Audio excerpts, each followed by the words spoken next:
झाडांच्या चारीमधलं गवत तारू साहेबांनी साफ केलेले आणि स्वच्छ आळं करून घेतलेले.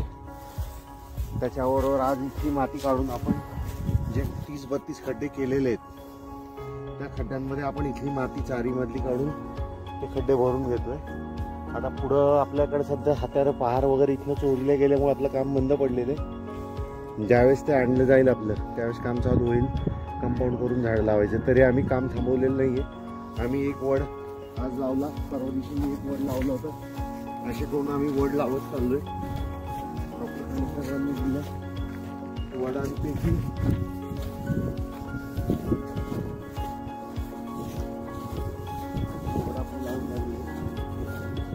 हा एक वड परवा दिवशी मी लावला होता.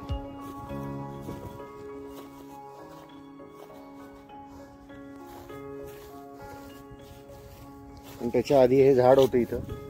हे चुकून भावा समजून आपण ग्लिरिसिडिया होता तो गेलेला होता, तो आपण काढून टाकला आणि त्या ठिकाणी वडात झाड लावले. त्याच्याच बरोबर आपण आज जे खड्डे आपले आहेत ते मातीने भरून काढतोय. जे तारीख माती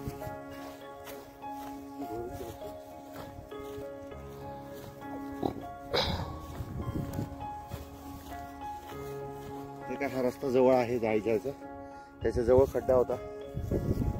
काही जवळ खड्डे कोणाचा पाय वगैरे जाऊ नये म्हणून आपण ही खड्ड्याची माती म्हणून भरून घेतो.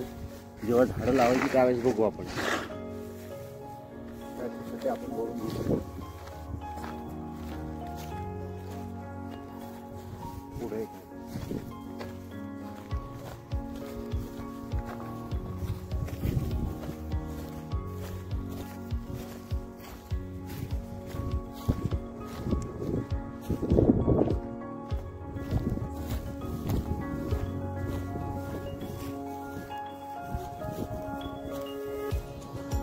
असे बरेचसे खड्डे भरून घेतलेले. आणि आज पाणी संपलंय. पाणी चढवायला गेलो होतो परंतु पटनाचा काहीतरी प्रॉब्लेम झाला. काहीतरी जळलेलं आहे ते आज काम होईल. उद्या आपण टाकी भरून पण झाडं लावायचं आपलं काम चालू. आपण जे खांडेकर साहेबांकडून रोपं आणली त्यापैकी 25 रोपं आपण लावत घेतली. आता 2 रोपं लावायची राहिलेली आहेत, एक आणि हे 2. कडून मी मातीने छान भरलेलं आहे, सुंदर. आणि आधीच्या वडांना पण आज आपण पाणी टाकून घेतलेलं. सगळा टप्पा हा पाण्याचा वरचा टप्पा तरी पूर्ण वरचा आणि मधला टप्पा युकेचा टप्पा त्याच्या खाली हा आपण 2 दिवसात झाडं लावता लावताच पाणी मारून घेतलेलं सगळ्याला. म्हणजे कमीत कमी आता 8-10 दिवस किंवा 15 दिवस पाण्याची जरुरी राहणार नाही झाडांना. अतिशय वेगाने वाढणारं झाड आहे, छान प्रगती आहे. ठीक आहे.